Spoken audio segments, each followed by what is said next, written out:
নমস্কার বন্ধুরা, সবাইকে জানাই আমার চ্যানেলে অনেক অনেক স্বাগত। আজ আমি বানালাম ভেন্ডি আলুর তরকারি। তো সবার প্রথমে আমি এখানে ভেন্ডি নিয়ে নিয়েছি, যেটা আমি মাঝারি সাইজ করে কেটে নিয়েছি ঠিক এইভাবে। তারপর নিয়ে নিয়েছি ছোটো পিস করে আলু, ছোট ছোট করে কেটে রেখেছি, এবং নিয়ে নিয়েছি একটা বড় সাইজের টমেটো, ঠিক এইভাবেই আমি কেটে নিয়েছি। তারপর নিয়ে নেব মশলার জন্য নিয়ে নিয়েছি দুটো ছোটো সাইজের পেঁয়াজ, দুটো কাঁচা লঙ্কা, একটা শুকনো লঙ্কা আর 10 গ্রাম মতো আদা, যেটা আমি মিক্সিতে পিষে নেব। তারপর একটা কড়াই বসিয়ে সামান্য পরিমাণ তেল দিয়ে তেলের মধ্যে ভেন্ডিগুলোকে দিয়ে দেব হালকা লাল লাল করে ভাজার জন্য। ভেন্ডিটা যদি ভেজে নিন তাহলে কিন্তু খেতে ভালো লাগবে। তারপরে ভাজার মধ্যে দিয়ে দেবো সামান্য পরিমাণ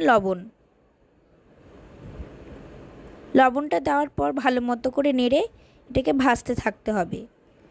এই ভাজার সময়তেই আমি হলুদটাও দিয়ে দেবো। সামান্য পরিমাণ হলুদ দিয়ে দেওয়ার পর এটাকে ভালো মতো করে ভেজে নিতে হবে, একটু লাল লাল করে ভাজে নেব। ভাজার জন্য আমি এটাকে প্রায় 5 থেকে 6 মিনিট মতো ভেজে নেব ঢাকা দিয়ে।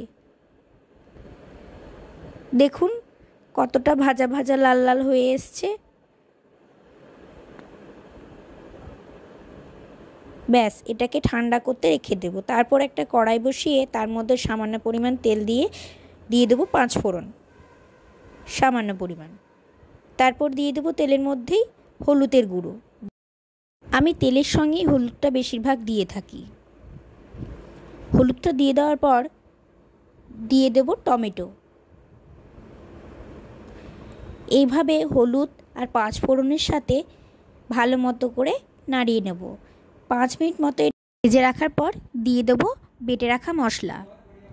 টমেটোর সাথে মশলাটা ভালো মতো করে আমাদের কিন্তু কষিয়ে নিতে হবে।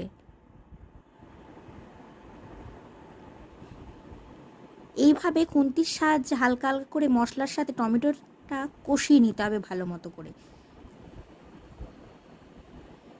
কষানোর পর দিয়ে দেব জিরে গুঁড়ো 3 চামচ মতো।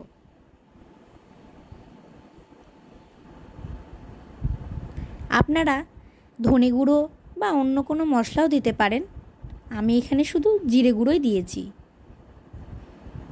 জিরে গুঁড়োটা দেওয়ার পর এটাকে ভালো মতো করে কষিয়ে নিতে হবে। এইভাবে খুন্তির সাহায্যে মশলাটাকে কষিয়ে নেওয়ার পর দিয়ে দেব আমি কাশ্মীরি লঙ্কার গুঁড়ো, যেটা তরকারিটার কালারটাও আনতে সাহায্য করবে এবং তরকারিটি কিন্তু খেতেও ভালো লাগবে। কাশ্মীরি লঙ্কার গুঁড়ো দেওয়ার পর এটাকে আবারও আমি কষিয়ে নেব। 5 মিনিট কষানোর পর এর কালারটা চেঞ্জ হয়ে আসবে। দেখুন কত সুন্দর চেঞ্জ হয়ে গেছে। তারপর এর মধ্যে সামান্য পরিমাণ আমি জল দিয়ে দেব। জল দিয়ে ভালো মতো করে মশলাটাকে কিন্তু ফুটিয়ে নিতে হবে।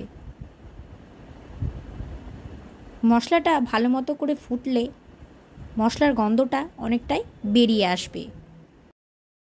মশলা ফুটে এলে তার মধ্যে দিয়ে দেবো কেটে রাখা আলুগুলো দিয়ে আবারও আমি কিন্তু মশলাটার সাথে আলুগুলো ভালো মতো করে কষিয়ে নেব। কষানোর সময় দিয়ে দেবো পরিমাণ মতো লবণ দেওয়া হয়ে গেলে এটাকে আমি প্রায় 10 মিনিট মতো ঢাকা দিয়ে রেখে দেবো সেদ্ধ হওয়ার জন্য। 10 মিনিট পর দেখুন মশলা থেকে তেলটা অনেকটা ছেড়ে এসছে। তারপর এটাকে ভালো মতো করে নেড়ে নিতে হবে। ব্যাস, এরপরে দিয়ে দিতে হবে ভেজে রাখা ভেন্ডিগুলো দিয়ে ভালো মতো করে এটাকে আবারও আমি কিন্তু এইভাবে খুন্তির সাহায্যে কষিয়ে নেব।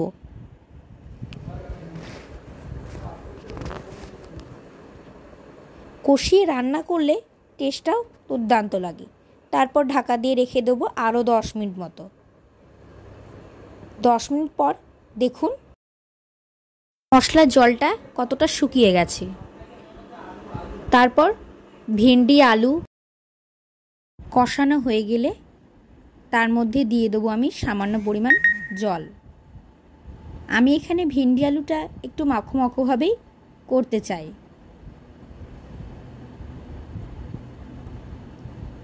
এভাবে অল্প পরিমাণ জল দিয়ে দেওয়ার পর ভালো মতো করে এটাকে নেড়ে ঢাকা দিয়ে রেখে দেবো প্রায় 10 থেকে 15 মিনিট মতো। 10 মিনিট সেদ্ধ হওয়ার পর ঢাকাটা খুলে সবজিটা একবার দেখে নেব। এখনই কিন্তু দেখে নিতে হবে আলুটা কতটা সেদ্ধ হয়েছে। যদি আলু সেরকমভাবে সেদ্ধ না হয় তাহলে কিন্তু আমরা আরও কিছুক্ষণ সেটাকে সেদ্ধ হওয়ার জন্য রেখে দেব।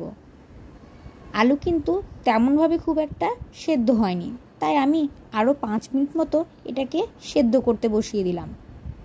ঢাকা দিয়ে আরও 5 মিনিট মতো সেদ্ধ আমি করে নেব। ব্যাস 5 মিনিট আমার হয়ে গেছে, আমার সবজিটাও হয়ে এসছে। একটা বাটির মধ্যে আমি ঢেলে নিয়েছি। আমার এই রেসিপি একবার বাড়িতে বানিয়ে দেখবেন, ভালো লাগলে অবশ্যই সাবস্ক্রাইব করে দেবেন।